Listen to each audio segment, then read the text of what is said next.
nzamba linga ngana bimande yango. Spécialité ça te aux spécialités na deux tous les deux à la fois. Naza Ariel Makiese, couturière, licenciée dans la technique d'habillement. Émission Bressoy qui est moins belé et quoi améliorer. L'invité du Tribune des Bakaji pour cette édition n'est autre que le pasteur JC Moulamba, Papa Solution de l'ACK Njili quartier 8. Oui, je parle de l'ACK quartier 8. Nous sommes là, nous les Bakaji de la presse, pour toujours vous offrir les informations des hautes factures.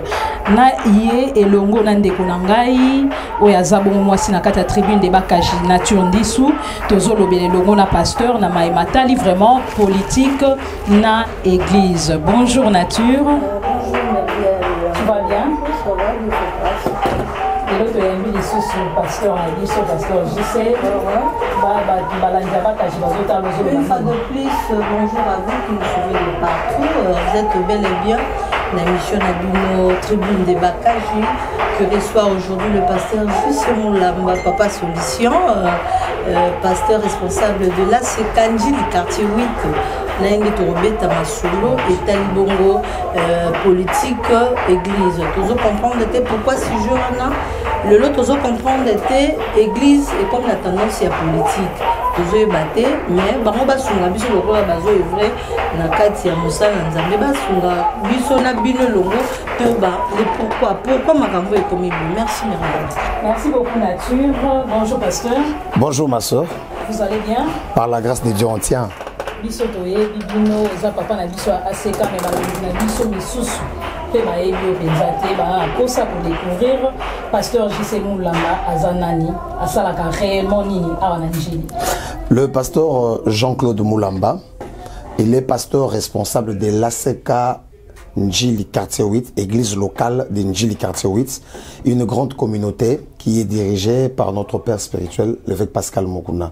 J'ai la charge de l'ACK Njili quartier 8. En dehors d'être pasteur, je suis médecin. Je suis médecin, alors c'est ça, c'est que je fais, un temps de prêtre le brebis, que mon père spirituel m'a donné la charge dans la commune d'Njili. Si le pasteur est-ce que dans le ministère, dans le musala qui médecin, vous exercez convenablement, ou qui m'a pensé non, c'est pas pour tout le monde. Paul Azaki vivant autour de Paul. Paul Azaki attaque c'était l'apôtre des gentils. Il voyageait partout. Mais Paul était faiseur de tentes. Il disait quoi? Pour ne pas être à la charge de ma fidèle. Pour ne pas peser sur les fidèles. Et comme donc Dieu nous a donné quand même l'intelligence en grandissant. On était dans quatre beaucoup de parents. On est content que ça soit ma classe. Bazaki nos objectifs, tout comme un peu battre. Objectif n'a pas objectif n'a comme un médecin.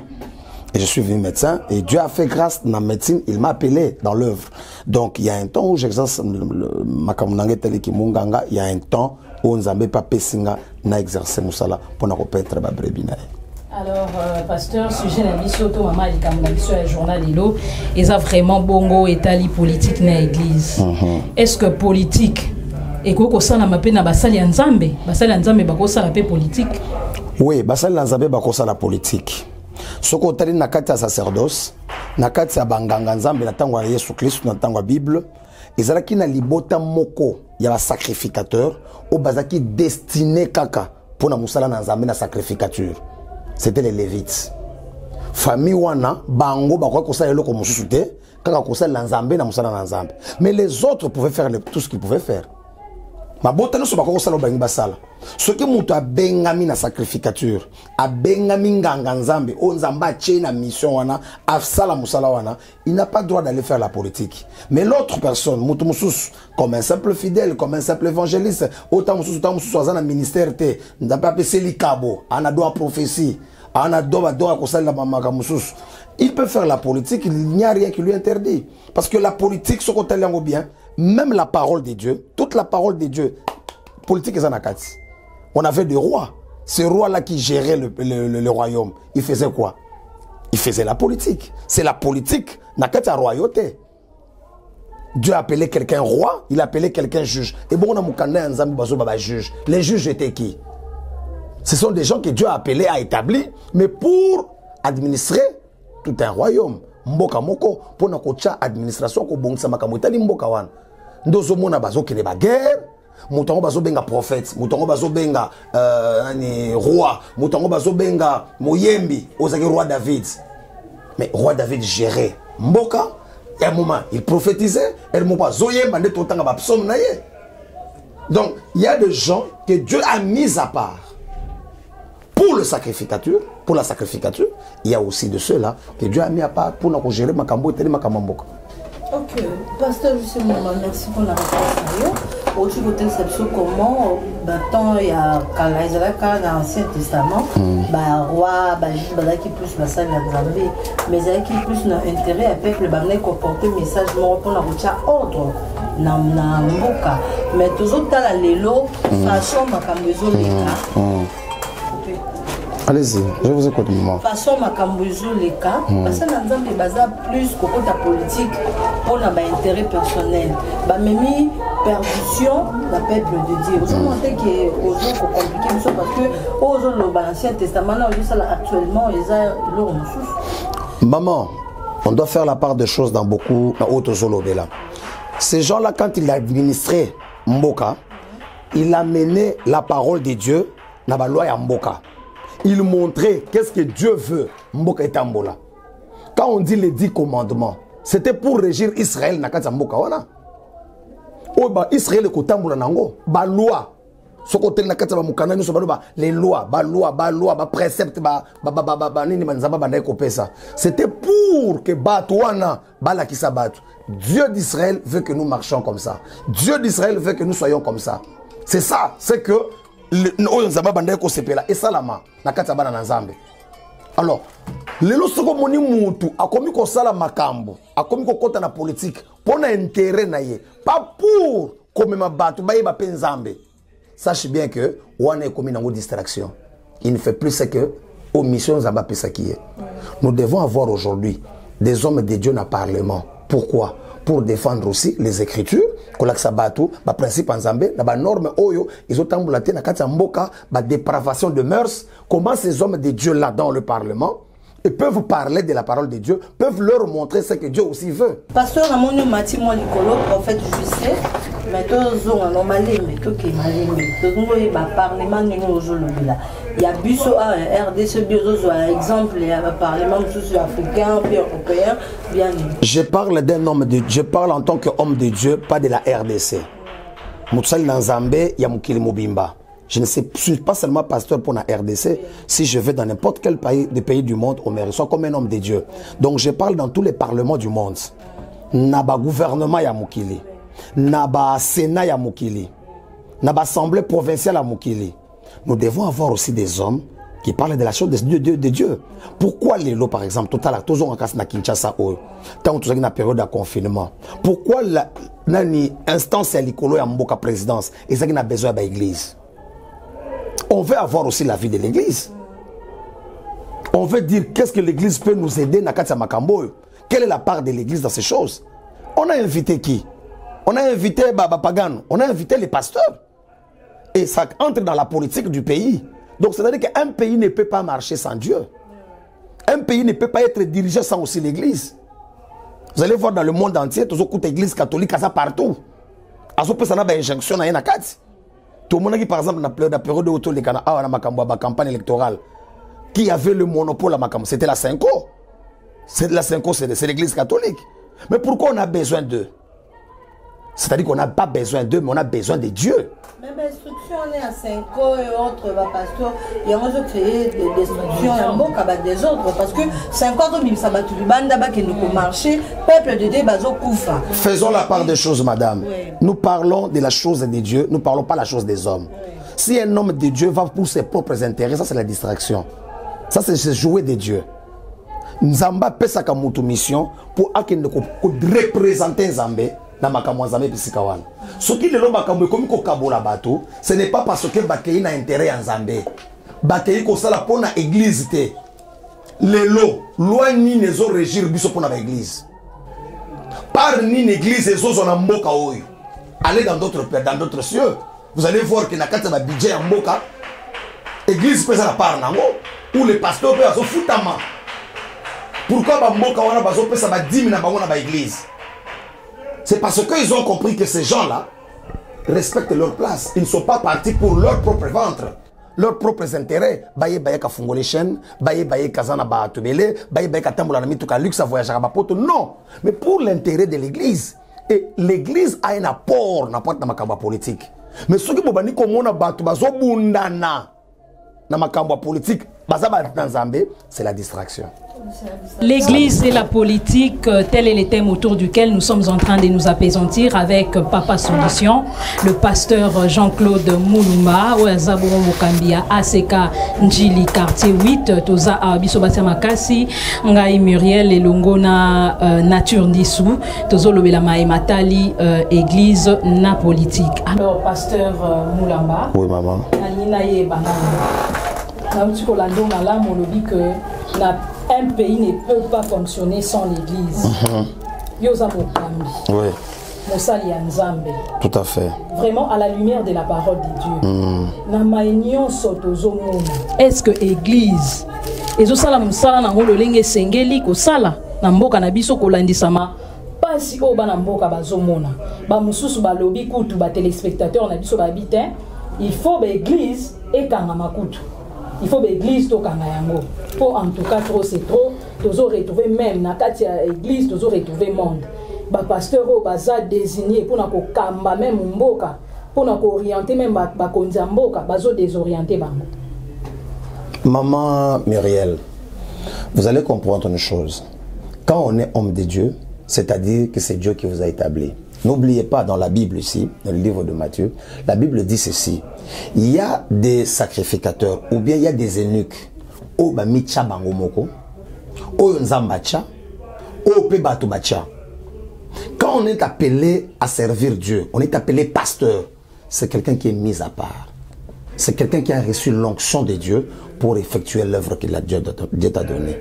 Parce que tu auras à rendre compte. Il y a des brebis au Zamba Bessio. Zamba pesa miso charge te.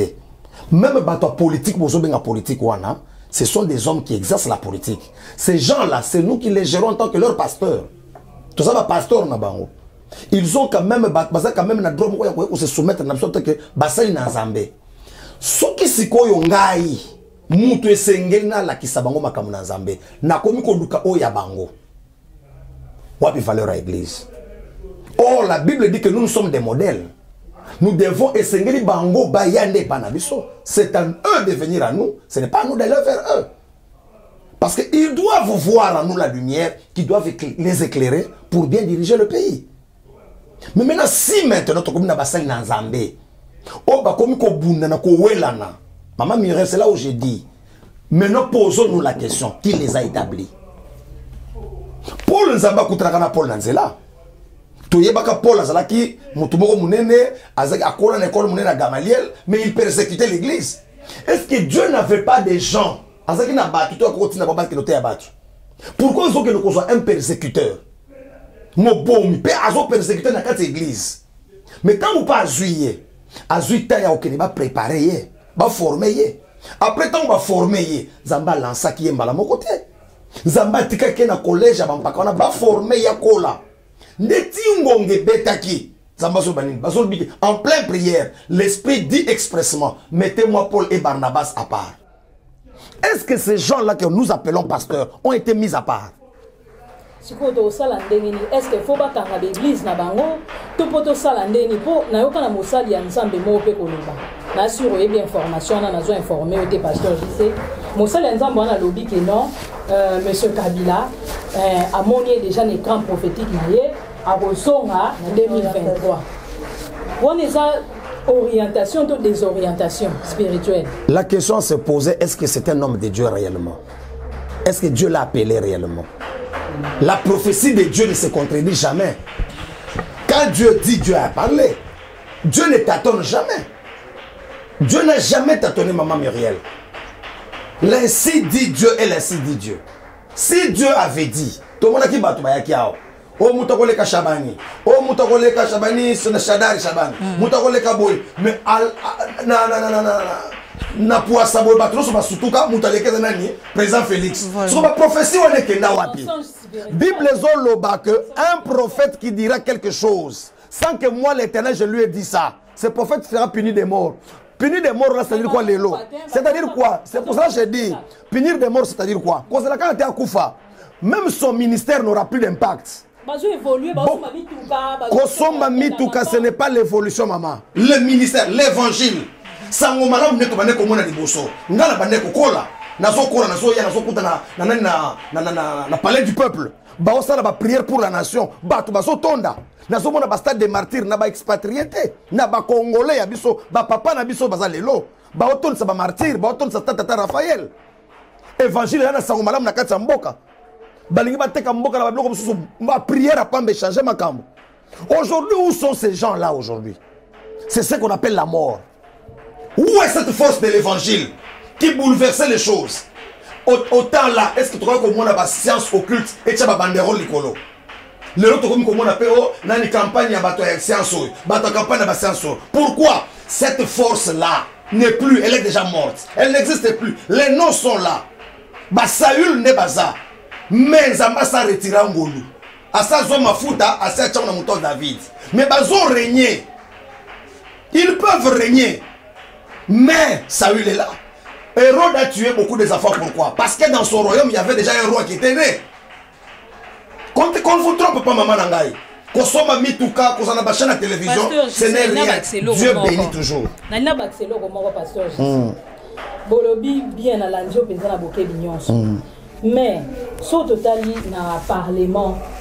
Tout le monde peut passer à ensemble basé belé na kato. Tout est collant de la prière et salama qui est belé même pour l'amboka. Mais awa tozomona souffrance ya bana mboka ezoko s'accroître. Ba ebisi biso ba bibino ba tuboto ekuta na musala ya Nzambe. Papa solution botune ya biso na likambo. Eloko nini penza bino basali ya Nzambe bokoki lisusu ko sala lelo pona ko combattre crise o to pe pasi oyo. Pona ko longola vraiment eloko ezo mema milinga même tina kati ya politique. Maman Myriel, dire qu'aujourd'hui nous avons des hommes de Dieu dans le parlement. Aujourd'hui, tu es président chrétien. Mais pourquoi les choses continuent à vivre comme ça? C'est vrai, maman Myriel. Tu peux être chrétienne, maman Dissou. Mais si tu as un enfant sorcier dans la maison, tu ne vois pas que Uzaka combat, mais Nzamba zolo bela ko batela yo. Mais ozoku tanaka makamakazi. C'est vrai to koza na bat na parlement. Mais batu nyonso be bazana parlement wana. Bazana même vision ki bat na Nzambe wana. Est-ce que bato pe bazo sambela Nzambe? Bazana majoritaire na kata parlement wana. C'est ainsi que nous devons combattre. Nous devons toujours continuer à prier. La victoire appartient à l'Éternel. Tout ce que nous voyons, ce sont des illusions. Les gens, quand ils donnent des prophéties qui ne se réalisent pas, comprennent seulement que Nzambe Moutatindi Bangote Bamitié, ou encore cupidité, posa mbongo, Moutassa Sili, Moutassa ne lokote à transmettre, à comment nous candidats ko djembe la bacha ya ta place mo kwali apé mbongo na mbokilio. Mbongo komika mbongo intérêt. Parce que ceux qui battent baso défendre Christ, négatif exemple ya Michée na Bible. Roi Zokende ko bunda. A Josaphat a tourné, est-ce que tu peux consulter Nzambe te? Albi a bien ba prophète ne ba 450 prophètes de Baal maman Myriel ba prophète to kende to longa mboke kozwa to kozwa indépendance mboke ko bonga to sala boy to sala nyos prophète a tourné albi oh mais muninga na tourné est-ce que bangono so ba lo ba langage moko to ça suna mutu musuta ko akopesa prophétie babi albi za moko aza malo ba rien de bon pour moi bo bengena ni Michel Michel a dit oui, bon kene boko longa mais roi yo na so mona boy abi nepsa kioni bo chelanga ye kuna team kuna ko yana ko tala makamune abi roi soki okei ozongi lo banzamba lo bina munoko na ngate. Ce sont les gens que nous cherchons. Bien que la majorité a ça, mais nous cherchons des gens qui peuvent amener le pays dans le développement. Ok, merci. Parce que justement, nous tout cameraman a pu s'abaisser ma beaucoup, donc convaincre. Voilà, ok, on doit chemin. Parce que je sais Moulamba, au Tchoukolomba, très bien. Moi qui me dis l'oreille côté de la maman, mais moi, maillé les alliés.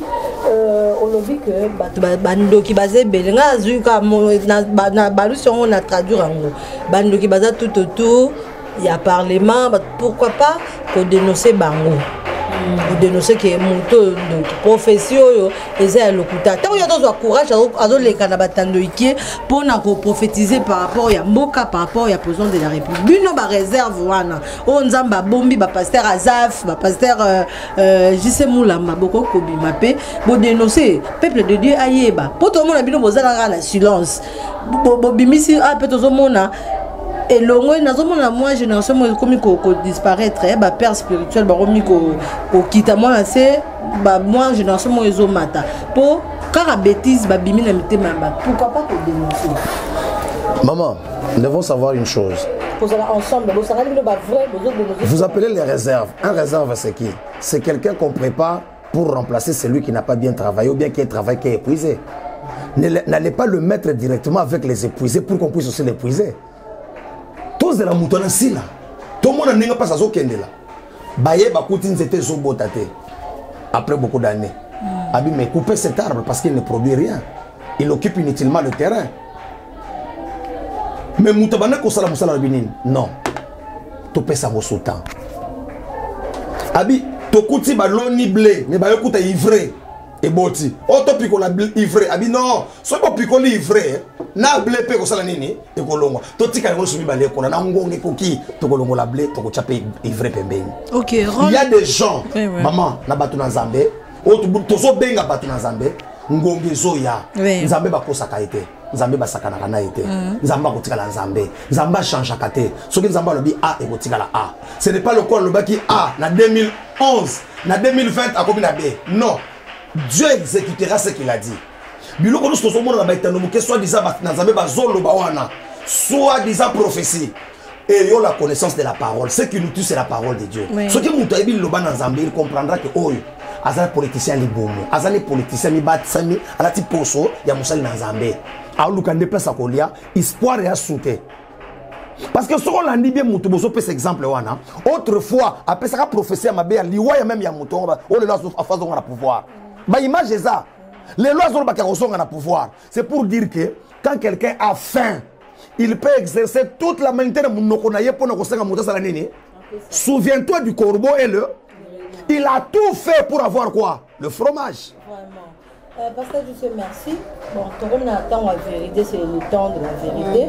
Tout ça, tu peux ça exemple, il y a un de prophète Denis Les.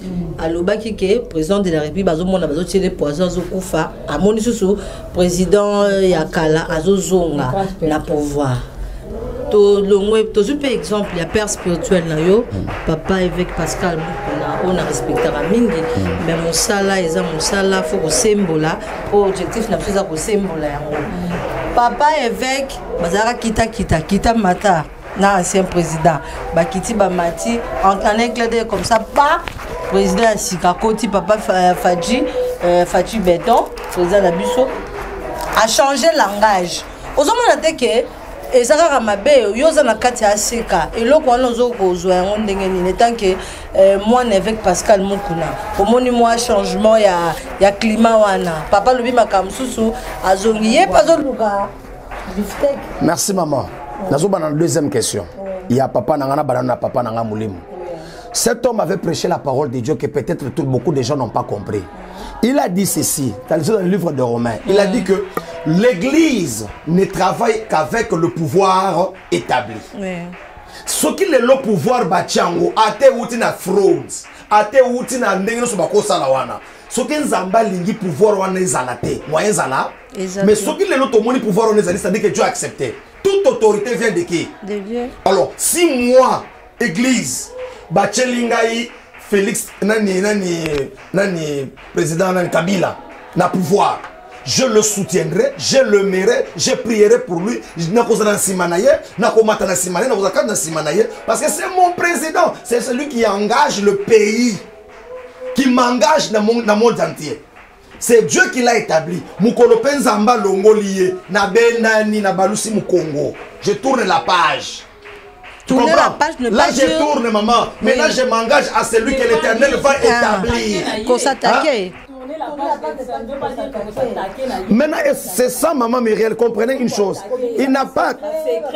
Écoutez, c'est-à-dire quoi? C'est-à-dire quoi? Je ne défends pas le mal, je défends les Écritures. Il ne s'est pas attaqué. Il s'est attaqué au président. Pourquoi? Parce que lorsque le pouvoir s'arrête, la personne aussi s'arrête.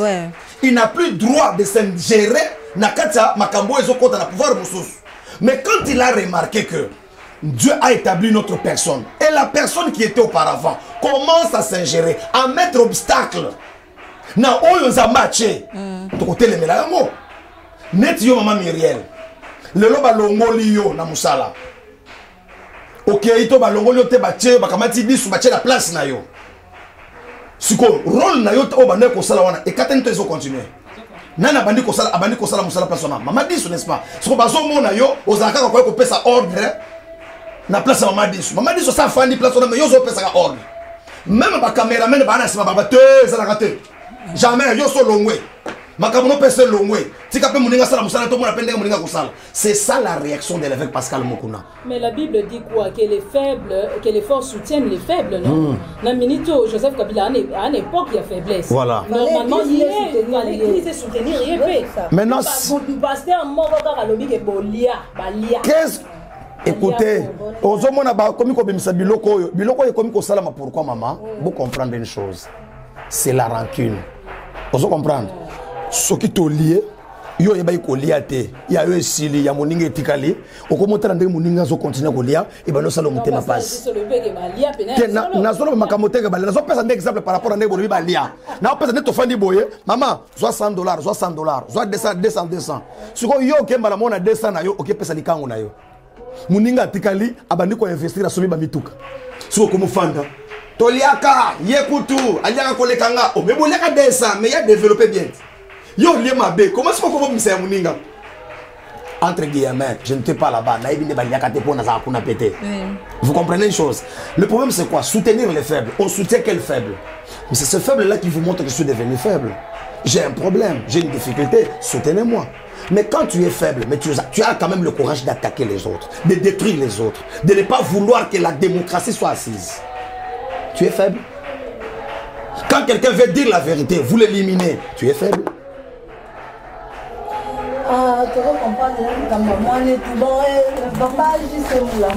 Maman dit sur les moi je suis l'église au milieu du village. Je ne parlerai que la parole de Dieu. Maman, l'église, par rapport à ceux-là que nous appelons dirigeants, peut-être qu'ils sont sortis, qui ne sont plus dans la lignée. Donc n'amenez pas tout le monde dans la vision que eux sont en train de nous amener. Non, maman. Ceux qui sont bimi, ne croient pas que bateau sont batikal babimi. Ngana ko sala kindumba na église, ce n'est pas que bandimi na so sala kindumba. Ce n'est pas que bandimi so na ba sala kindumba maman Myriel. Ceux qui bango ba BBC, balingi ba mema onde bazo mema wana, kolo église azali, église za ya mutu te. Église basala ka jamais élection. Yako pona mutu nde mutu nzambe. Non, c'est Dieu qui vous dit bo sambela bo. Même si vous êtes dans l'église catholique. Si ça ka bazo sambela ba otala o fimeni ne komata na la prière. Mais si ko koma ya biso komi nanu oyo mande silité. Oyo bolongo liye voilà. Oya kangi lingenda bino kopesa lingenda te. Ko basala lingenda ye lingenda. Bon, biloko biso to bande ko kan biso kala. Bana mike bazo sa soke. Bilambo eza bilamba masumu. Ba robo eza bilamba ba incantation. Ndeba nzakomba wana biso to komi kolata lelo. Vous voyez pas que maintenant qu'il y a l'erreur dans la bateau, Bible dit que quand on n'a pas la connaissance, qu'on se taise, l'Esprit de Dieu nous éclairera plus tard. Un de ces 4 matins, pape abîme l'église de réveil. Pape abîme l'église de réveil.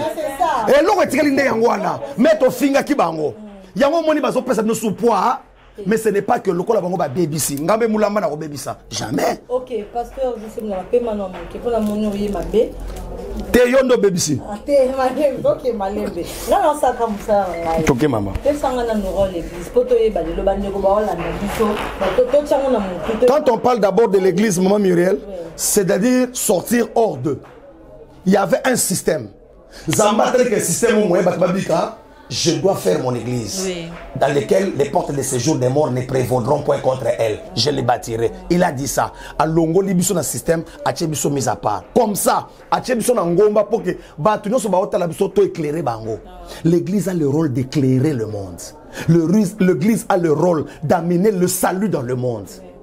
Mais non, lorsque maintenant, celui qui a le rôle d'enseigner, celui qui a le rôle de changer, est en train d'être changé, est-ce qu'on peut l'appeler encore l'église? C'est ça. Est-ce que l'église a... Il y a certaines personnes qui ont changé le rôle de l'église au profit de leur gain. Entre autres, Judas Iscariote. Oh maman, c'est bon. Judas Iscariote, ça comment Judas Iscariote, ça comment et ça comme avec une mission aller faire de toutes les nations mes disciples en tant qu'église. Mais c'est quand Judas a accueilli qu'on coopérer dans le sacrificateur bon pesanga kanyana Judas a ezali ba oyo bazokamba mais bazolinga suko la intérêt ya église te ba otala mabungu na bango ngana yebi makamora te bino ndebo ba journaliste ndebo yebi. Maman, je vous dis.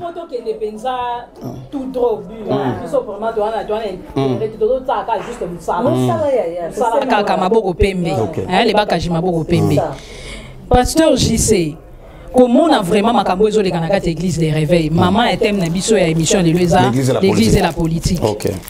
Tout le monde makambo salemi entre pasteur Kankenza na pasteur Sonika Futa.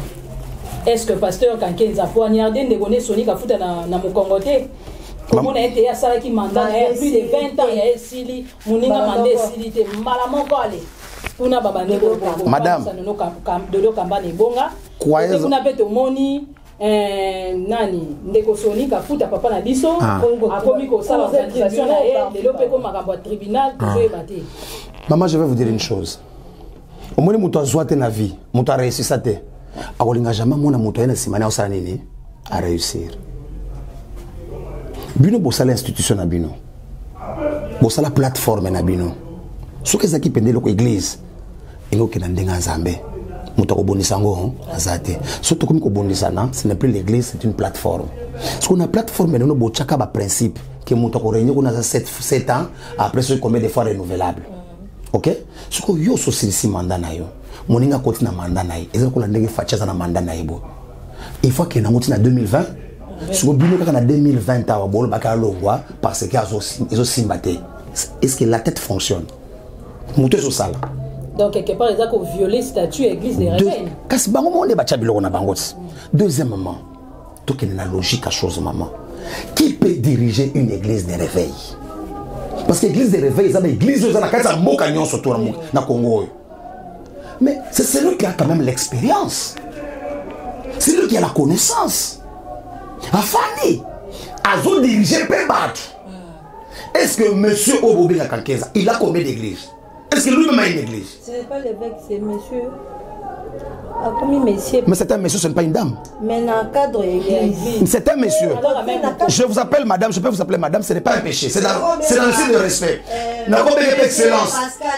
Oui, c'est un monsieur, monsieur Pascal Moukoula. Je peux l'appeler comme ça. Je peux l'appeler frère. Au son qu'il a Shekina A. Atobeli Dioka, frère Dioka. Il ne se fâche pas. Il sait que je suis un frère. Donc c'est pour dire ceci. C'est pour dire que ne peut diriger. Moutou Asaka, ma peut battre. Yo za l'église boni na Congo. Pour ba bengo mukana l'église à réveil. Moutou pe sale. Ce que moutou bino bozo chaoyo. Moutou ata za na ba doctorat na yo. Moutou bozo chaoyo. Azana ba église boni na mboko.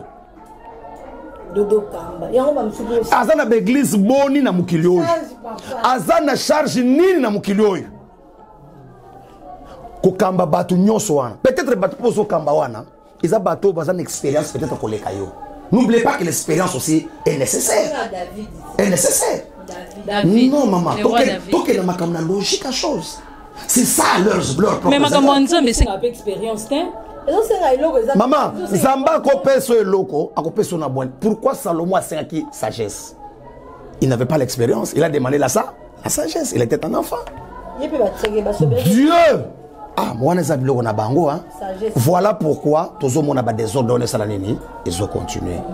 bobundi se loko na bino moko bochaki bozo kata bozo siye branche o bino moko bofandeli yebisanga boko ya to boko ya te mbuma na bino ya kolia nde bozo nyata na se. Ce sont eux-mêmes qui ont bâti qui le détruisent. Si vous m'invitez pour aller voir tout ce que vous faites, oui, il est parmi les cofondateurs. Il est cofondateur de la église de réveil. Il est allé observer. Qui vous a dit que ce que Moutafan dit, il est d'accord avec tout ce qui s'est fait? Non.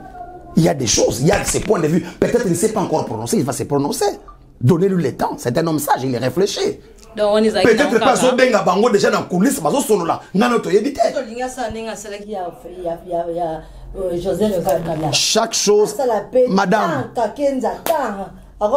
maman omoni mutu na mutu omoni mukuna lobaka na sala ka eloko selon ndenge nzamba lobeli ngai. Ce que Dieu me dit que attaquer boy, il attaque. Mais si Dieu ne l'a pas encore donné ce mandat d'aller faire quelque chose, tu peux le faire dans le bon temps, mais le ko nzamba a pesi temps wana te et tomber dans l'échec. Mais ça bien.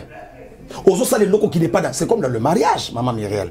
Tu vas te marier avant le temps. Tu rencontreras des combats où tu divorcer. Pendant que l'ibala ya yo, mais au bala on attend wana mabe. Et quand na ta bitumba.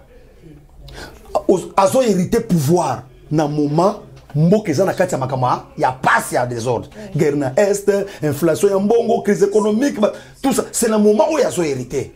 Ce que tant azo hérité en wana. Est-ce qu'il s'était déjà préparé à ça? Non. Maintenant, il affronte. Maintenant, en affrontant, il y a des secousses par-ci, par-là.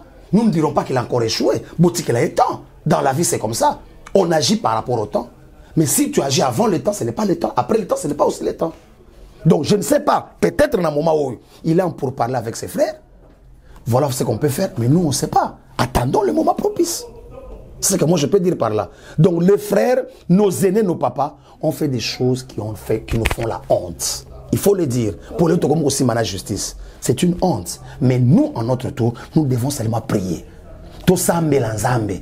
Que oya change kamili mwabatu. À côté la bango, va revenir à la raison, batamus église n'engessengel. Oui, pasteur, je sais. Bino mogo mbilinga mbilinga kande tozo kana justice ba mususu bakini de la justice na kitambo pasteur de Lokamba.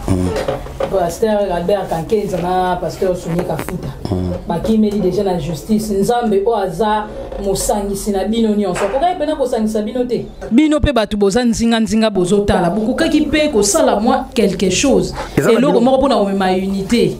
Il n'y a pas de division chez Dieu. Il n'y a pas de division. Il y a de la Bible dit que toutes choses concourent au bien de ceux qui aiment Dieu.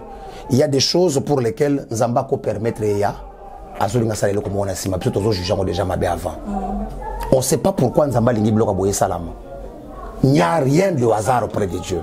Si Dieu permet certaines choses, il sait ce qui va venir. Prions, restons en train d'observer l'Éternel, mais en priant, tout le monde a lobby le pourquoi les femmes salamaki. Ce n'est pas le hasard. Église en Zambé a divisé tes papa, maman nangai. Zamba a divisé tes. Zamba yebinga kamba église naie. Ce qui va tourner bako diviser, bako tana Zambé. Ça va coûter na bon. Ça va coûter na bon. Quelle est la justice? Ça là nous sommes bon ça. Beaucoup ça là. Mais le problème reste, c'est la parole de Dieu. Est-ce que la parole de Dieu vous autorise à cela? Batulaka, yes question. Moïse a pesé du son loi tout que nous causons, a pesé du son ordre tout que nous allons être à divorce, tout que ça basse n'a pas batamboli mabé. Vous avez réponse à Yesu. Yesu a dit si bango boy.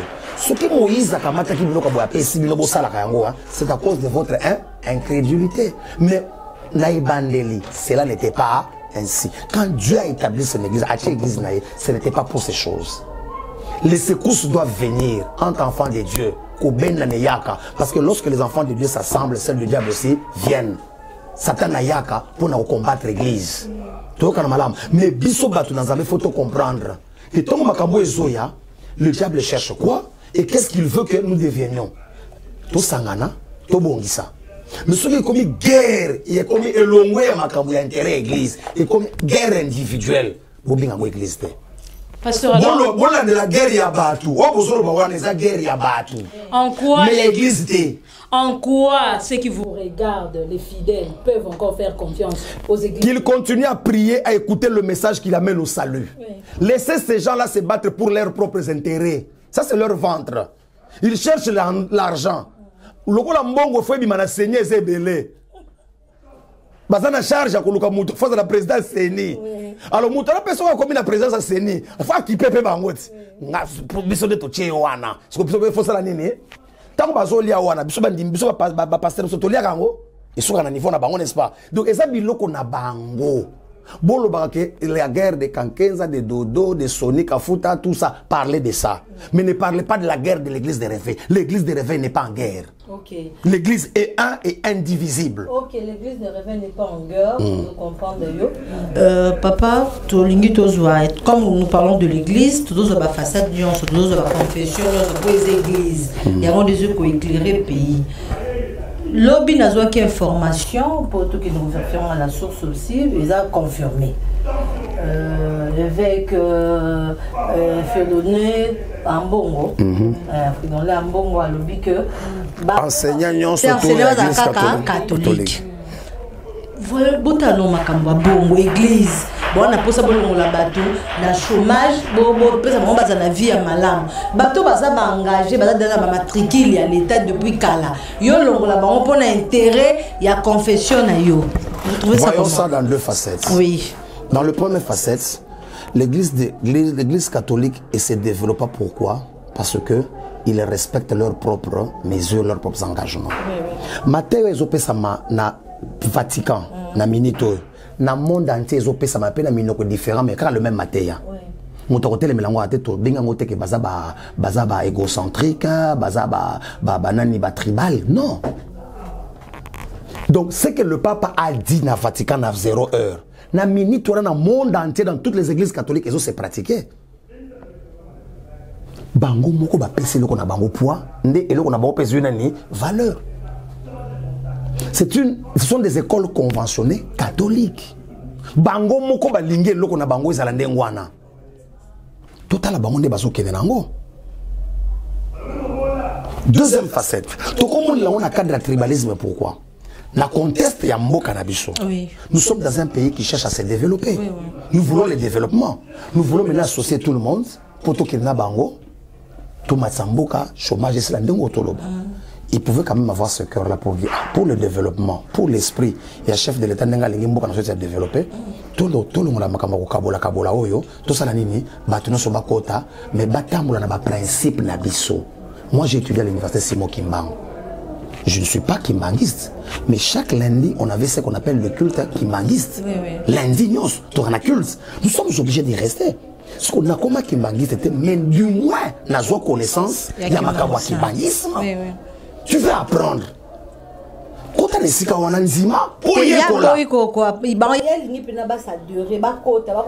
maintenant, ce qui nous n'a problème ya mboka na biso, na problème mboka na biso, c'est un problème maintenant qui est devenu politique. Cette division là, na kati makambo ya bato. Ah, division wana siko bato ba osala wana parce que intérêt bazo monake. O église de réveil lingezwa, o église protestante lingezwa, o église catholique lingezwa. Maintenant chacun cherche à avoir de son côté. C'est ça. Mais si on pouvait s'asseoir, quota l'intérêt et développement en Mboka, de tels langages n'allaient pas se faire sortir. Parce que ce pays cherche à se développer.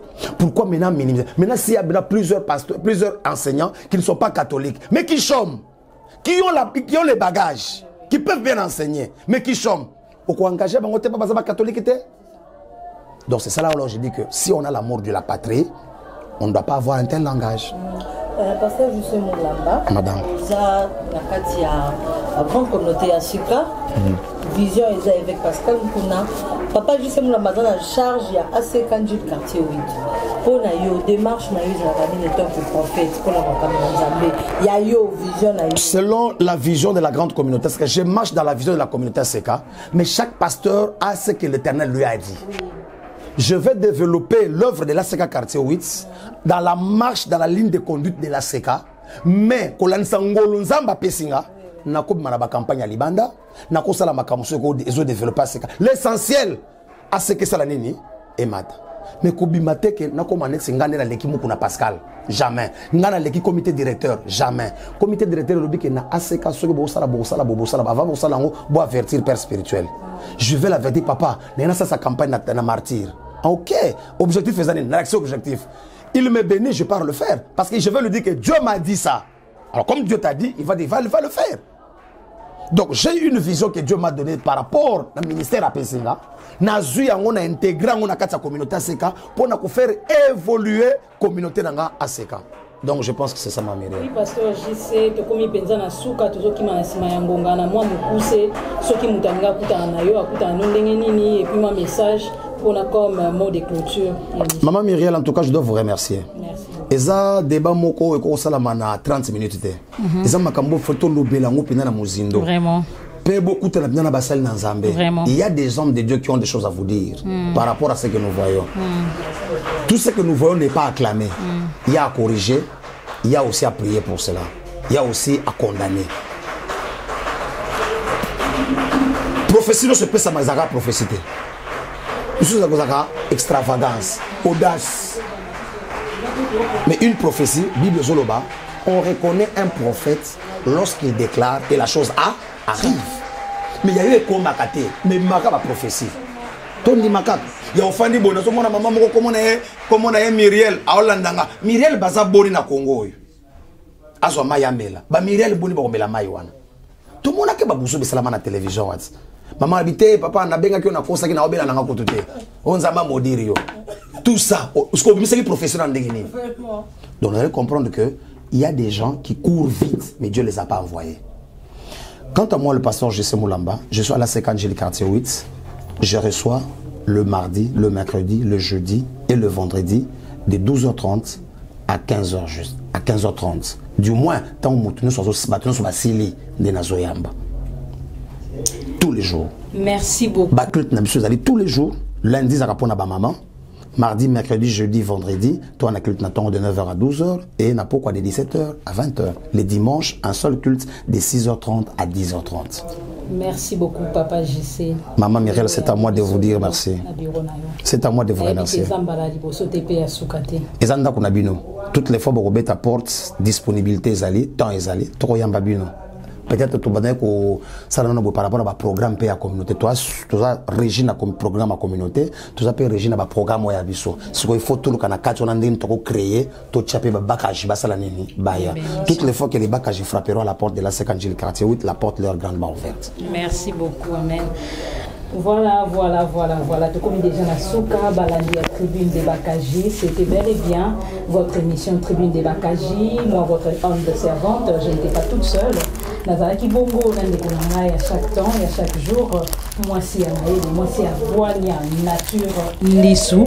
Et le monaïe Toyamba qui ponabino, pasteur JC Moulamba, Oyaza Bongo Papa Solution, Mokambi à église ACK, quartier 8, Awa, na commune Yanji. Maman Myriel, et qu'on portait confusion à Batebele, Bakola Nababi, Oyaza Papa Solution. Papa Solution, ça rappelle GCT. Papa Solution, c'est Jésus. C'est Negra Batala Kake, aïe,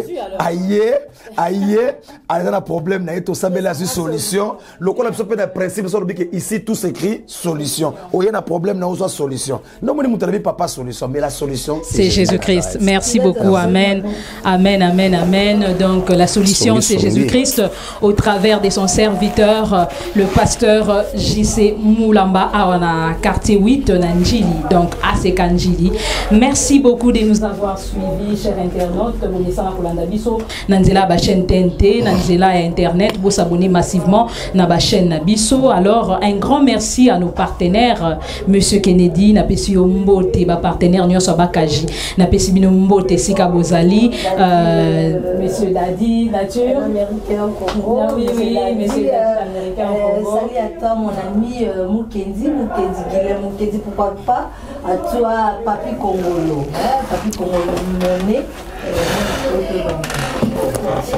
Et voilà, un grand merci à Finchi Bangou, Trésor Bibi, un grand merci à Dieu, un grand merci également à Cox Lutu là derrière la caméra, Nathan Mwamba, Nathanaël, Soda Makasi, Mobali Mbinga, Nassima caméra, aigle en image, Banamibali, on a pensé aigle en image. Alors nous les Bakaji, nous vous disons au revoir, à la prochaine.